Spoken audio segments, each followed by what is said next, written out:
Hey everyone, welcome to the channel. As you know, I'm coming to you raw and uncut.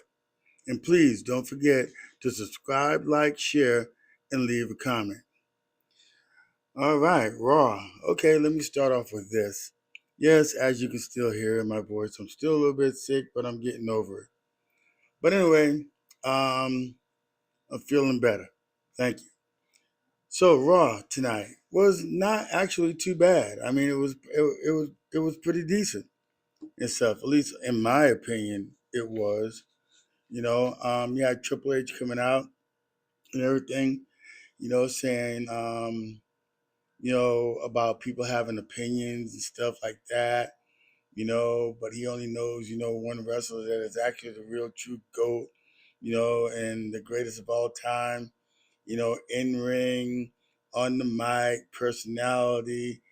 Just does everything great and stuff. And he was talking about John Cena, which we all know that John Cena is the man. John Cena is very great in what he does and stuff and what he's done for the industry. Um, so Triple H wasn't wrong about that part of it. And then John Cena comes out, excuse me, he's thanking the crowd, thanking the people of Boston and everything is where I'm from too. Um, thanking them, for their support and stuff. And, things wouldn't be the way that they were for him if it wasn't for them and stuff.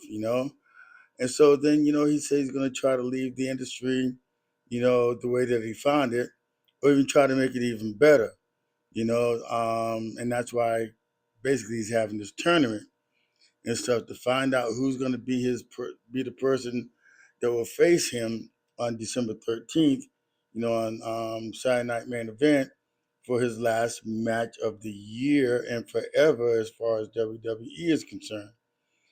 And he even brought up some people, saying that like new people out of NXT, the people that are coming up because when I go over these matches that they have today, as far as who could be the possible one, it's yeah. But we're gonna get there in that, in that segment. And then after that, here comes Dominic, and then Dominic Mysterio, I mean just talking and talking and talking, saying that he's better than John Cena, that in his prime, right now, the way he's at, could have beaten John Cena, at his greatest prime time or whatever, and stuff like that. And we know that's not true. There's no way Dom could stand up to John Cena and stuff, And then John Cena's telling Dom, hey, look, you picking with the wrong guy, wrong day, wrong place, wrong time, and wrong person and stuff. And then that's when Triple H steps in and he tells Dom, hey, look, we're going to make a match, but it's going to be for the IC title and stuff. So you have your match with John Cena and Dominic Mysterio, and then Dom tries to jump John Cena just as the bell, rings and stuff, and they were going at it, pretty much back and forth. I mean, it was a good match. I'm not going to put Dom down because he does have some good in ring, moves and stuff and everything. And the match is pretty, pretty decent and stuff. I mean, he had John beat down a little bit and stuff, and then John got, the back, hey, John got, it turned around and everything. And Dom, and it's funny like how Dom gets like, he got a chair and he brings it in the ring and he tries like, give it to John. And then John, he like puts a chair on the mat and then he lays there with Dom and the referee is kind of a little confused about, what's going on and everything. Then the referee gets kicked out of the ring, and he's down. And then John, makes Dominic tap out, but there's no referee. And then as the referee comes, John AA's, you know, tries to Dom, and then Dom gets a little bit up on him, puts him on the rope, does a 316 on him. Yeah, I mean 619 on him, and John. Then he tries to frog splash John Cena, And then John Cena rolls through it, gets him up, AAs him, and it's over. It's done. 1, 2, 3. John Cena wins and new Intercontinental Champion. John Cena is a Triple Crown champion now, which I think is so fitting for him to be that champion. All right. And then we move on to the first round match of John Cena's 16-man tournament to see who's going to wrestle him in his last match of his retirement match, which was Damien Priest and Rusev. And I'm saying, if John Cena is saying that, young and up and coming, guys, why we got two guys that are in their 40s and everything going up against each other and stuff? Because neither one of these guys in the end are going to be facing John Cena in his last match. And it's crazy. But the match was, back and forth. It was okay. A little hard hitting. There was some, botches in there. Nobody's selling and stuff. But anyway, Rusev wins with the Machka kick and stuff, and he puts Damian Priest down, so and that. And then there's a backstage segment, where AJ Styles and Dragon Lee, talking to Adam Pearce and stuff like that. And when they're done, Maxine Dupree shows up and tells Adam Pearce that she's ready to face Becky Lynch and stuff. And he said, okay, well, if you're ready, we're going to have that match next week on Raw.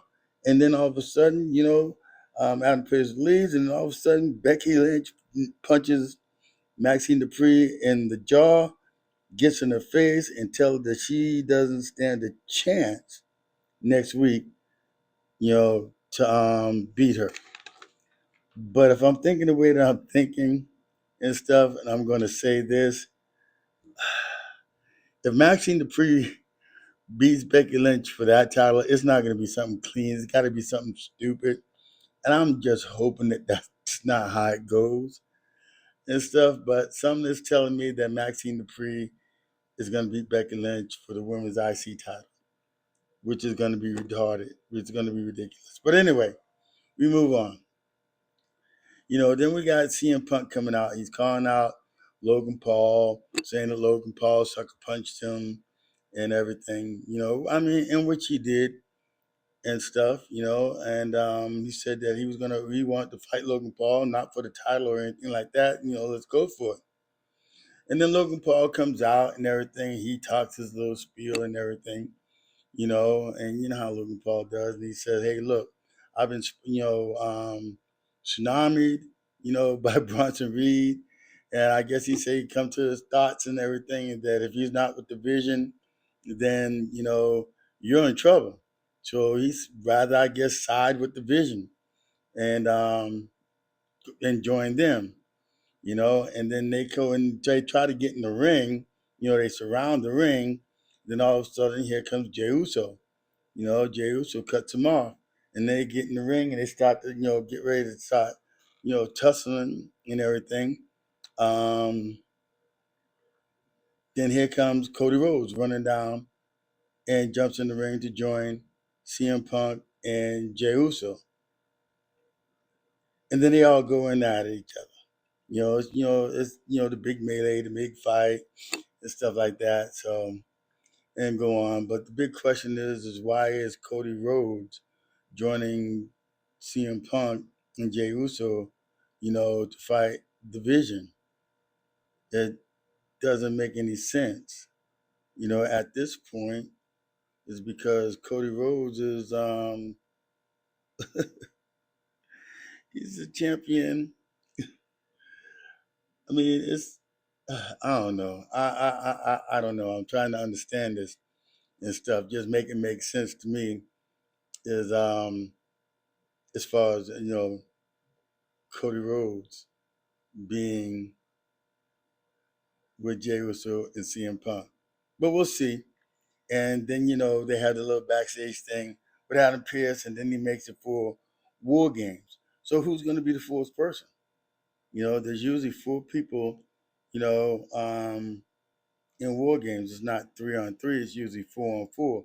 So I guess we'll find out next week, or maybe SmackDown, who's going to join them, or whatever the case may be. But anyway, we'll find out And then we have Stephenie Vaquer going against Raquel Rodriguez. I mean, the match was okay. It's pretty, back and forth, back and forth. There was a lot of missed spots in it, though. There's a lot of missed spots and everything. But for the match itself, I mean, it was okay. And then Stephanie Vaquer, she wins the match with the corkscrew twist body slam. I mean, twist smash. Oh, no, no, no. Okay, but anyway, and then Roxanne tries to, attack, and then Stephanie, attack Stephanie Vaquer, and then Nikki Bella, attack Roxanne Perez and stuff. And then, they get out of the ring. Nikki Bella raises Stephanie's hand. And then all of a sudden, Nikki Bella turns heel. She blasts Stephanie Vaquer with the championship belt. Okay, so make sense because these two were friends. There was nothing against each other. You know, where's the storyline leading to this? But just before the turn, I kind of felt it. The last time they were together, and I told my brother-in-law, I think Nikki may turn on Stephanie one time because she's been looking at that belt and stuff. And here we are. It happened and stuff. So we'll see. And that's probably going to be one of the matches. At for the War Games. Um, and stuff at the next pay per view. All right, and then we have another match for the John Cena, the first round match, between Shinsuke Nakamura and Sheamus. Okay, this match was okay, back and forth. But again, you know, um, why are we having this match? You know, um, there's no way Shinsuke Nakamura or Sheamus is going to face John Cena in the end and stuff. I mean, it was just a match, just to throw a match together. I could see if these some of the guys that, from NXT, some of the young guys and stuff like that, coming in, having these matches and stuff. Not none of these older guys and stuff. Because these guys in the next year, they're going to be retiring. None of these guys are going to be leading the WWE into the future and stuff. Is how I'm seeing it. I mean, it's absolutely doesn't make any sense. And please, if you agree, disagree, please don't forget to subscribe, like, share, leave a comment.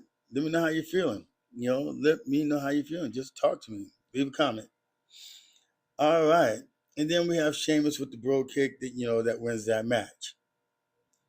And then we got Charlotte Flair and Alexa Bliss, against the Kabuki Warriors, for the Women's World Tag Team title.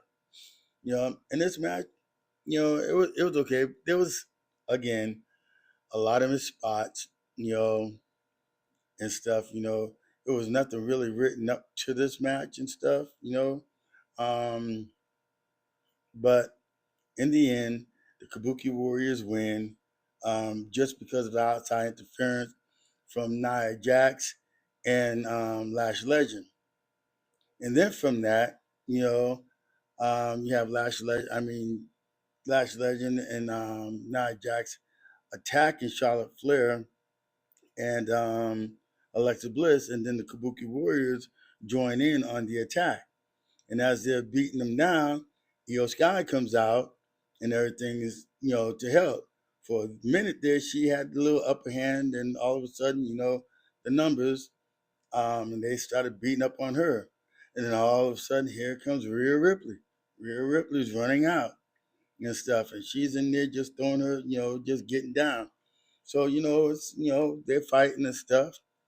Rhea Ripley, Charlotte, they kind of get the upper hand, and Lash Legend and them leave the ring with the Kabuki Warriors, who are your new champions. The Kabuki Warriors are and stuff, and then Rhea Ripley gets on the mic and says "War Games."